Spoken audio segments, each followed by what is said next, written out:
Welcome. This is Radio Pras.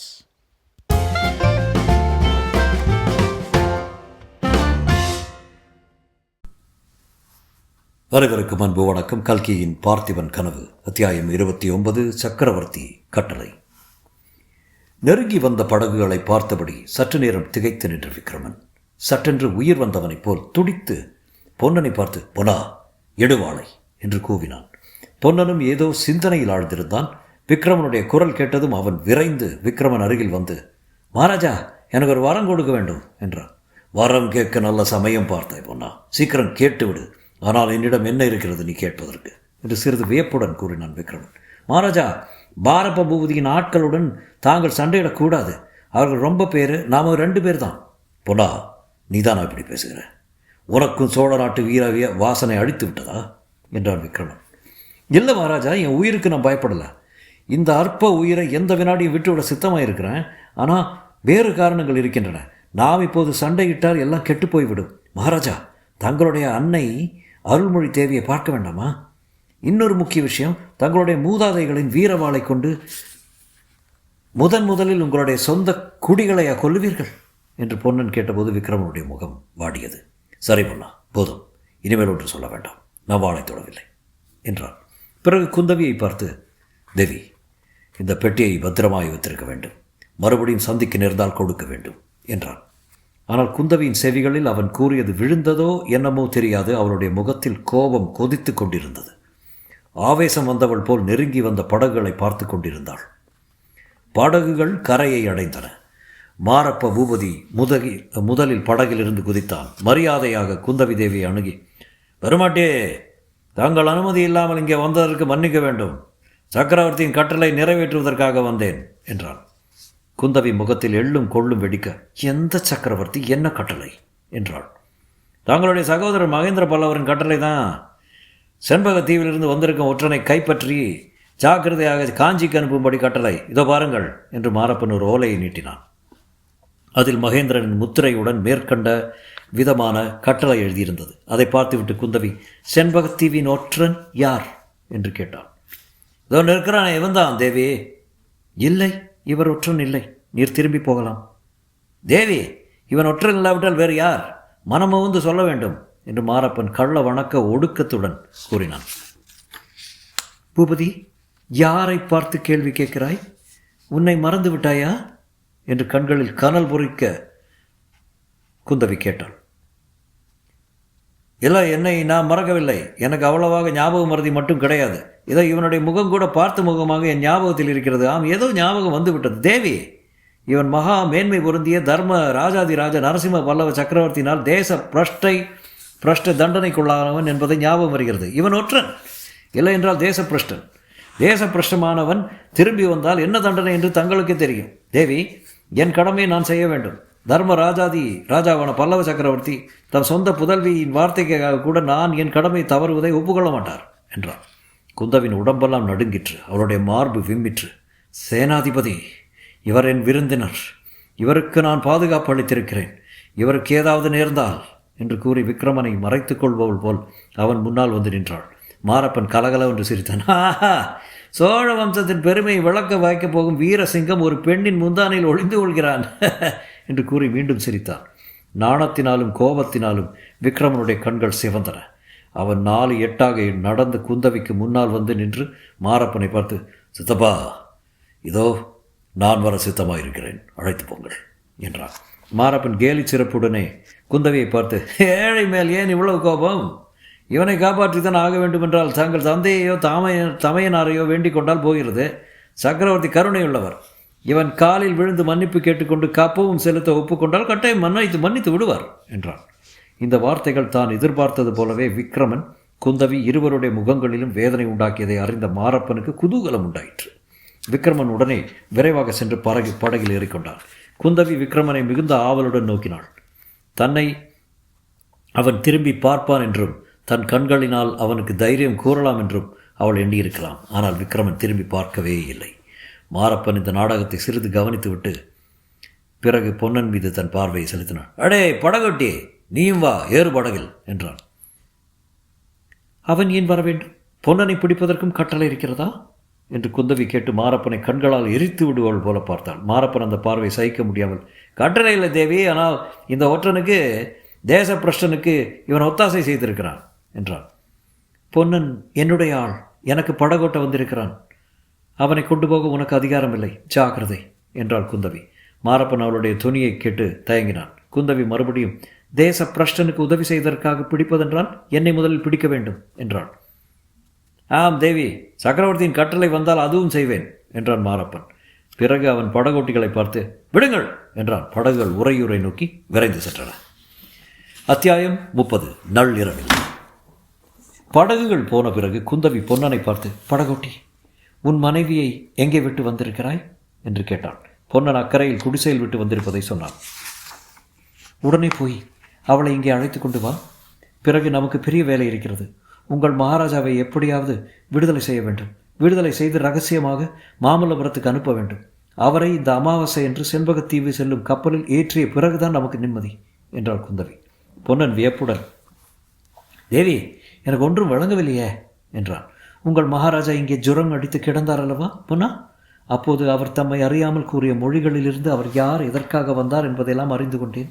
ஒவ்வொரு அமாவாசை என்றும் அவருக்காக செண்பகத்தீவில் கப்பல் மாமல்லபுரம் துறைமுகத்தில் வந்து காத்திருக்கும். அடுத்த அமாவாசை வருவதற்குள்ளே அவரை தப்புவித்து ரகசியமாக அனுப்பி வைக்க வேண்டும் என்றாள் குந்தவி. அம்மணி, கோபித்துக் கொள்ளக்கூடாது.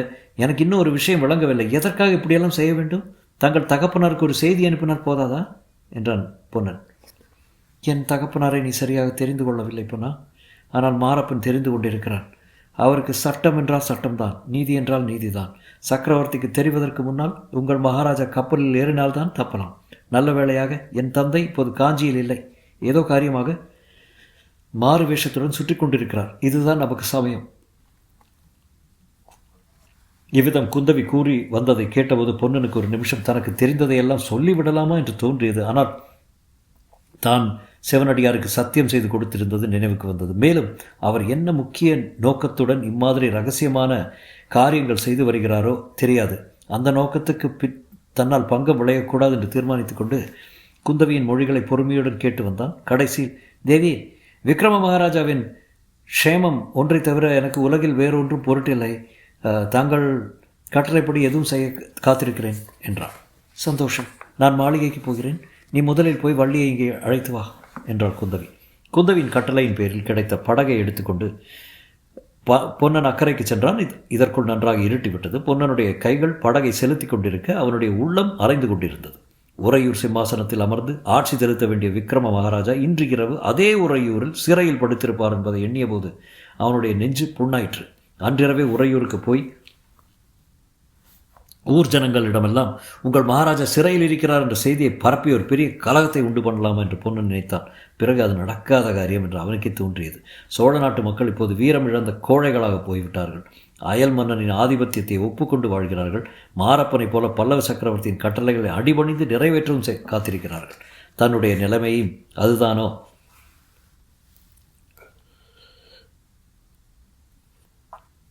என்ற எண்ணம் பொன்னனுக்கு தோன்றிய போது அவனுடைய உடம்பு வெட்கத்தினால் குறுகியது. சிவனடியாரின் வேஷத்தையும் அவருடைய பேச்சையும் முழுவதும் நம்பலாமா? அவர் கூறியதெல்லாம் உண்மை என்பது என்ன நிச்சயம்? ஒருவேளை தானே ஏமாந்து போயிருக்கலாம் அல்லவா? விக்ரம மகாராஜாவிடம் உண்மையான அன்பு கொண்டு அவரை காப்பாற்ற கவலை கொண்டு இருப்பவர் குந்தவி தேவி என்பதில் சந்தேகமில்லை. யமன் வாயிலிருந்தே அவரை மீட்டு வரவில்லையா? இவ்விதம் பலவாறாக யோசித்து கடைசியில் பொன்னன் குந்தவி தேவியின் விருப்பத்தின்படி காரியம் செய்வதென்று உறுதி செய்து கொண்டான். படகு அக்கறையை அடைந்ததும் பொன்னன் தன் குடிசையை அடைந்து கதவு சாத்தி தாளிட்டிருப்பதை பார்த்து அதிசயித்து கதவை தட்டினான். யாரது என்று வள்ளியின் அதட்டும் குரல் கேட்டது. பொன்னனின் குரலை தெரிந்து கொண்ட பிறகுதான் அவள் கதவை திறந்தாள். கதவை அடப்பானே என்று கேட்டபோது அவள் கூறிய விவரம் பொன்னனுக்கு வியப்பையும் பயங்கரத்தையும் உண்டாக்கிற்று. பொன்னன் வருவதற்கு சற்று முன்னால் இருட்டுகிற சமயத்தில் ஏதோ பேச்சுக்குரல் கேட்டு வள்ளி குடிசைக்குள் சென்று கதவை சாத்தி கொண்டான். பேச்சுக்குரல் குடிசையின் பக்கம் நெருங்கி வந்தது. ஒரு பயங்கரமான பேய்க்குரல், நீங்கே இருந்து பூபதியை அழைச்சி கொண்டு வா, நான் கோயிலுக்கு போகிறேன் என்றது. இன்னொரு குரல், மகாபிரபு இந்த குடிசையில் தங்கியிருக்கலாமே என்றது. நீ இருந்து அழைத்து வா என்று முதலில் பேசிய பயங்கர குரல் கூறிற்று. சற்று பொறுத்து வள்ளி மெதுவாக திறந்து பார்த்தபோது தூரத்தில் இருவர் போவது மங்கிய வெளிச்சத்தில் தெரிந்தது. அவர்களில் ஒருவர் நெட்டையாக வளர்ந்தவன். அவனுக்கு ஒரு கை இல்லை என்பதையும் கண்டதும் நெஞ்சு துணிவுள்ள வள்ளி கூட பயந்து நடுங்கிவிட்டாள். காவிரி சங்கமத்தில் சூரிய கிரகணத்தின் போது அருள்மொழி ராணியை தூக்கிச் சென்ற உருவம் இதுதான் என்பது அவளுக்கு நினைவு வந்ததனால் திகில் அதிகமாயிற்று. அவனுக்கு பக்கத்திலே போனவன் ஒரு சித்திரக்குள்ளனாக தோன்றினான்.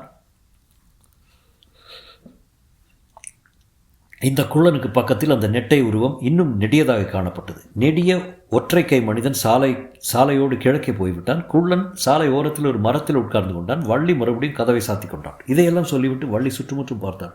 பொன்னனுடைய கையை சட்டென்று பிடித்துக்கொண்டு அது பாரு என்றான். சாலையோரத்து மரத்தடியில் அந்த குள்ள உருவம் காணப்பட்டது. அவன் குடிசை பக்கம் உற்று பார்த்து கொண்டிருப்பதாகவும் தோன்றியது.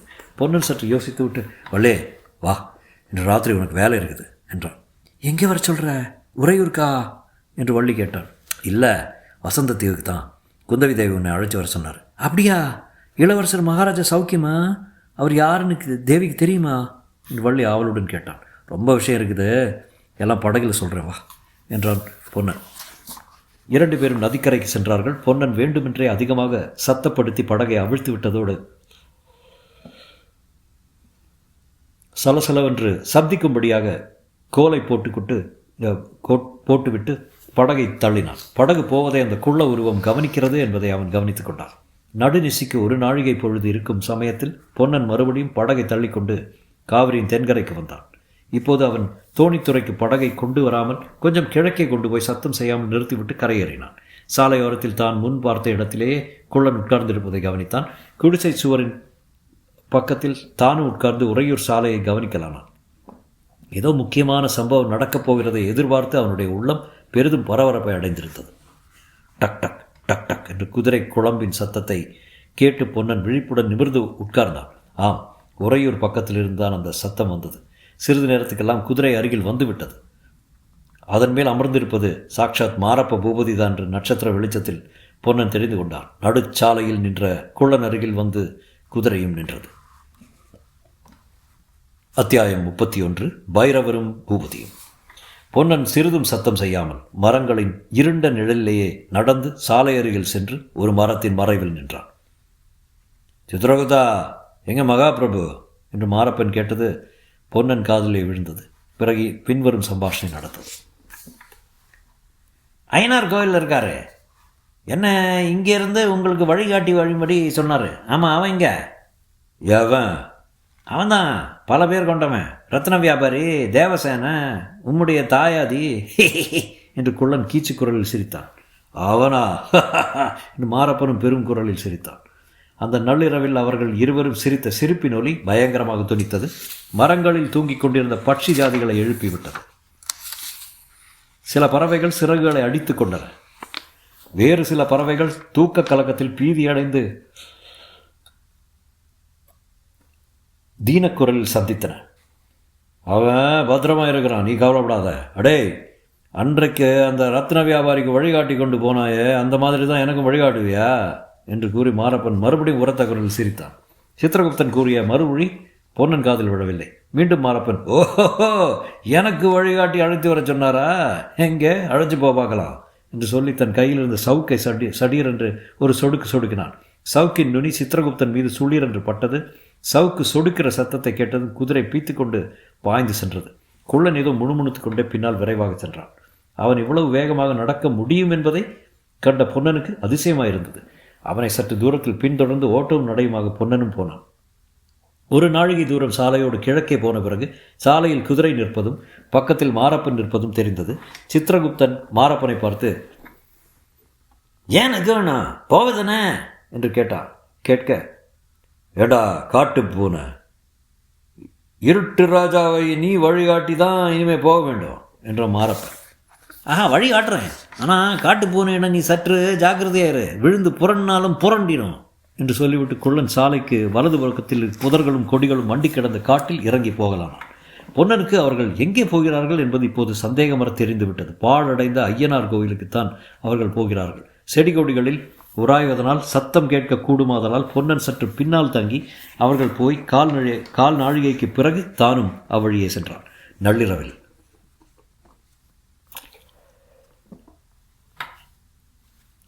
அந்த காட்டு வழியை போகும்போது பொன்னனுக்கு மனதில் திகிலாய்த்தான் இருந்தது. திகிலை அதிகப்படுத்துவதற்கு ஆந்தைகள் உருமும் குரலும் நரிகள் ஊளையிடும் குரலும் கேட்டன. மரம் செடிகளும் அசைந்தாடும் போதும் தரையில் கிடந்த இலை சருகுகளின் சரசரவென்னும் சத்தம் கேட்கும் போதும் பொன்னனுக்கு என்னவோ செய்தது. ஆனால் ஏதோ ஒரு முக்கியமான சம்பவம் நடக்கப் போகிறது, முக்கியமான ரகசியத்தை தெரிந்து கொள்ளப் போகிறோம் என்ற ஆவலினால் மனத்தை திடப்படுத்தி கொண்டு ஐயனார் கோயிலில் உள்ள திசையை நோக்கி சென்றான். சற்று நேரத்துக்கெல்லாம் தூரத்தில் ஒரு தீவர்த்தியின் வெளிச்சம் தெரிந்தது. சரி, அதுதான் ஐயனார் கோயில். கிட்ட நெருங்க நெருங்க கோயிலுக்கு முன்னால் வைத்திருந்த பிரம்மாண்டமான வீரர்களின் சிலைகளும் மண் யானைகளும் குதிரைகளும் தீவர்த்தி வெளிச்சத்தில் கோரமாக காட்சியளித்தன. இந்த ஏகாந்த காட்டு பிரதேசத்தில் உள்ள வாழடைந்த கோவிலுக்கு பட்டப்பகலில் வந்தபோதே பொன்னனுக்கு திகிலாயிருந்தது. இப்போது கேட்க வேண்டியதில்லை. கோயிலின் வாசற்படிக்கருகில் பொன்னன் கண்ட காட்சி அவனுடைய திகிலை 100 மடங்கு அதிகமாயிற்று. அங்கே புராணங்களில் வர்ணித்திருப்பது போன்ற கோர ராட்சச ரூபமுடைய ஒருவன் கையில் தீவர்த்தியுடன் நின்று கொண்டிருந்தான். அவனுக்கு பக்கத்தில் நெடிய கம்பீர உருவமும் வஜ்ர சரீரமும் கொண்ட மகா கபால பைரவர் நின்று கொண்டிருந்தார். தீவர்த்தியின் சிவந்த ஒளியில் அவருடைய நெற்றியில் அப்பியிருந்த சந்தனமும் குங்குமமும் இரத்தம் மாதிரி சிவந்து காட்டின. அவருடைய கழுத்தில் தொங்கிய கபால மாலை பொன்னனுக்கு கொலை நடுக்கம் உண்டாக்கிற்று. அவன் நடுங்கிக் கொண்டே கோயிலுக்கு பின்புறமாக சென்று கோவில் வாசற்படிக்கு அருகில் இருந்த பெரிய வேப்ப மரத்துக்கு பின்னால் மறைந்து கொண்டு நின்றான்.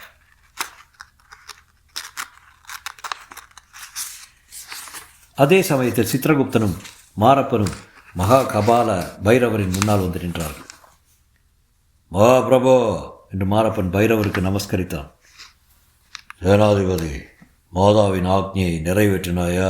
பலு எங்க என்று கபால பைரவரின் பேய்க்குரல் கேட்டது. அந்த குரல் மகேந்திர மண்டபத்தின் வாசலில் அன்றிரவு கேட்ட குரல். ஏற்கனவே பயப்பிராந்தி அடைந்த பொன்னனுடைய உடம்பில் மயிர்கூச்சு உண்டாயிற்று. அடித்தொண்டையிலிருந்து அதற்கும் கீழே இருதய பிரதேசத்திலிருந்து வருவது போல் அந்த குரல் தொனித்தது. எனினும் உரத்து பேசிய மாரப்பனுடைய குரலை காட்டிலும் தெளிவாக குரல் பொன்னனுடைய செவிகளில் விழுந்தது. கபால பைரவரின் கேள்விக்கு மாரப்பன், பிரபு, பலி பத்திரமாயிருக்கிறது என்றான். எங்கே? ஏன் இவ்விடம் கொண்டு வரவில்லை? காளி மாதாவின் கட்டளையை உதாசீனம் செய்கிறாயா சேனாதிபதி? இல்லை மகாபிரபு, இன்று சாயங்காலம்தான் இளவரசனை கைப்பற்ற முடிந்தது. உடனே இவ்விடம் கொண்டு வந்து வர்றதில் பல அபாயங்கள் இருக்கின்றன பிரபு. அந்த ஓடக்காரன் இங்கே தான் இருக்கான். இதை கேட்டது மரத்தின் பின்னால் மறைந்து நின்ற பொன்னனுக்கு தூக்கி வாரி போட்டது. அவனுடைய அடிவயிறு மேலே நெஞ்சுக்கு வந்து விட்டது போலிருந்தது. மாரப்ப பூபதியின் அடுத்த வார்த்தையினால் அவனுக்கு கொஞ்சம் தைரியம் பிறந்தது. அவனை கைப்பற்ற முடியல. சக்கரவர்த்தியின் மகள் குறுக்கே நின்று மறித்தா. மகாபிரபு, குந்தவி தேவியும் இன்னும் இங்கே தான் இருக்கா. இளவரசனை தப்பு வைப்பதில் முனைந்திருக்கிறா. ஆகையால் நாம் ரொம்ப ஜாக்கிரதையாக இருக்க வேண்டும். இல்லாவிட்டால் காரியம் கெட்டு போய்விடும். மகாகபால பைரவர் இப்போது ஒரு சிரிப்பு சிரித்தார். அந்த வேளையில் அந்த பயங்கர துணியானது நாலாபக்கமும் பரவி எதிரொலி செய்தபோது பல 100 பேய்கள் ஏக காலத்தில் சிரிப்பது போல் இருந்தது. சேனாதிபதி, நீதானா பேசுகிற? காளி மாதாவின் கட்டளையை நிறைவேற்ற பயப்படுகிறாயா? அதுவும் ஒரு பெண் பிள்ளைக்கும் ஒரு ஓடக்காரனுக்கும் பயந்தா? இல்லை சுவாமி, இல்லை. நான் பயப்படுவதெல்லாம் காளி மாதாவின் கைங்கரியத்துக்கு பங்கம் வந்து விடுமோ என்பதற்கு தான். மகாபிரபு, தாங்கள் எனக்கு இட்ட கட்டளை எப்படி நிறைவேற்றுவேன்? அமாவாசை என்று இரவுக்குள் பலியை கொண்டு வந்து சேர்ப்பேன். சேர்க்காவிட்டால் என்றது கபால பைரவன் கடூரமான குரல். என்னையே மாதாவுக்கு பலியாக அர்ப்பணம் செய்வேன். வேண்டாம் பூபதி, வேண்டாம். உன்னால் மாதாவுக்கு இன்னும் எவ்வளவோ காரியங்கள் ஆக வேண்டும். இந்த செழிப்பான தமிழகத்தில் மகாகாளியின் சாம்ராஜ்யம் ஸ்தாபிக்கப்படும் போது நீதான் பிரதம தலகர்த்தனாயிருக்க வேண்டும். மகாபிரபுவின் கட்டளையும் காளி மாதாவின் ஆணையும் எப்போதும் சிறமேற்க கொள்ள காத்திருக்கிறேன். வரப்பா, மாதாவுக்கு உன் பேரில் பூர்ண கிருபை இருக்கிறது. மேலும் மேலும் உனக்கு பெரிய பதவிகளை அளிக்கப் போகிறா. இருக்கட்டும். இப்போது எந்த இடத்துல பலியை கொண்டு வந்து சேர்ப்பேன்? அமாவாசைன்னு முன்ஜாமத்தில் பராந்தகபுரத்தை தாண்டி மகேந்திர மண்டபத்துக்கு அருகில் கொண்டு வந்து சேர்ப்பேன். அங்கே சாலை வழியில் தங்களுடைய ஆட்களை அனுப்பி ஏற்றுக்கொள்ள வேண்டும். ஏன் அந்த வேலைக்கு எனக்கு கொடுக்குறாய்? மகாபிரபு, இங்கே உங்கள் ஆட்களிடம் எனக்கு முழு நம்பிக்கை இல்லை. சக்கரவர்த்தியின் கட்டளை பிரகாரம் இளவரசரை காஞ்சிக்கு அனுப்புவதாக சொல்லித்தான் அனுப்ப போகிறேன். அவர்களை தொடர்ந்து சற்று பின்னால் நான் வருவேன். தங்களுடைய ஆட்கள் வந்து வழிமறித்து இளவரசரை கொண்டு போக வேண்டும். ஆனால் நான் அனுப்பும் ஆட்கள் எவ்வளவு அசகாய சூரர்களாக இருக்க மாட்டார்கள். தங்களுடைய திருநாமத்தை சொன்னால் உடனே கத்திகளை கீழே போட்டு விட்டு நமஸ்கரிப்பாங்க. அப்படியே ஆகட்டும் ஜனாதிபதி. ஆனால் ஜாக்கிரதை, காளி மாதா அடுத்த அமாவாசை இரவில் அவசியம் பலியை எதிர்பார்த்து கொண்டிருக்கிறார். இன்னொரு விஷயம் தெரிவிக்க வேண்டும் மகாபிரபு. சீக்கிரம் சொல், பொழுது விடுவதற்குள் நான் ஆற்றை தாண்ட வேண்டும். இந்த ஓடக்கார பொன்னனை சில நாளாக காணவில்லை. அவன் மகாராணியை தேடிக்கொண்டு இருக்கிறான்னு தெரிந்தது. அவனை பற்றி அறிய நான் ஆள் விட்டிருந்தேன். நேற்று தான் அவனை பற்றி தகவல் கிடச்சிது. பொன்னனும் இன்னொரு மனிதனும் குதிரை மேலே காட்டாற்றோடு கொல்லிமலை பக்கம் போனதாக என்னுடைய ஒற்றை வந்து சொன்னான். ஓடக்காரன் இங்கே இருக்கிறான். நீ? ஆமாம், இன்றைக்கு தான் இங்கே வந்து சேர்ந்தான். அவ்வளோதானே? பொன்னனுடன் போன இன்னொரு மனிதன் யார் தெரியுமா பிரபு? யார்? தங்களுக்கு எனக்கு ஜன்ம விரோதி தான். என்ன? யார்? சீக்கிரம் சொல். பொய் ஜடாமுடி தரித்த அந்த போலி சிவனடியார் தான். இதை கேட்டது மகா கபால பைரவனின் முகத்தில் ஏற்பட்ட பயங்கரமான மாறுதலை பார்த்து பொன்னன் திகைத்து போனான். ஏற்கனவே கோரமாயிருந்த அந்த முகத்தில் இப்போது அளவில்லாத குரோதமும் பயமும் பகைமையும் தோன்றி விகாரப்படுத்தின. அதை பார்த்து ஐயோ என்று பொன்னன் அலறிய குரல் நல்ல வேளையாக பயத்தின் மிகுதியால் அவன் தொண்டையிலேயே நின்று விட்டது. கபால பைரவரும் சித்திரகுப்தனும் மாரப்ப பூபதியும் அங்கிருந்து கிளம்பி சென்றார்கள். தீவர்த்தி பிடித்து கொண்டு நின்ற ராட்சசன் அவர்களுக்கெல்லாம் முன்னால் போனான். சற்று நேரத்துக்கெல்லாம் தீவர்த்தி வெளிச்சம் மறைந்தது. கீழ்வானத்தில் இளம்பிறை சந்திரன் உதயமாயிற்று. அவர்கள் போய் கொஞ்ச நேரத்திற்கு பிறகுதான் பொன்னன் அங்கிருந்து கிளம்பினான். அவனுடைய உடம்பு மிகவும் தளர்ச்சி அடைந்திருந்தாலும் மனத்தில் ஒருவித உற்சாகம் ஏற்பட்டிருந்தது. விக்ரம மகாராஜாவை இந்த நரபலிக்காரர்களிடமிருந்து தப்புவிக்கும் வழி அவனுடைய மனத்தில் உதயமாகியிருந்தது. மாரப்பனுடைய தந்திரம் இன்னதென்பது அவனுக்கு இப்போது ஒருவாறு புலப்பட்டது. இளவரசரை காஞ்சிக்கு அனுப்புவதில் பிரயோஜனமில்லை என்று மகா கபால பைரவரின் நரபலிக்கு அவரை அனுப்ப மாரப்பன் எண்ணியிருக்கிறான். ஆனால் தன் பேரில் குற்றம் ஏற்படாதபடி இந்த காரியத்தை தந்திரமாக செய்ய உத்தேசித்திருக்கிறான். அவனுடைய தந்திரத்துக்கு மாற்று தந்திரம் செய்து விக்ரம மகாராஜாவை விடுவிக்க வேண்டும். விடுவித்து நேரே மாமல்லபுரம் துறைமுகத்துக்கு அழைத்து போக வேண்டும். குந்தவி தேவியின் உதவியை கொண்டு இந்த காரியத்தை செய்து முடிக்க வேண்டும். இவ்விதமெல்லாம் சிந்தித்து கொண்டு பலபலவென்று பொழுது விடியும் தருணத்தில் பொன்னன் தோணித்துறையை அடைந்தான். தொடரும்.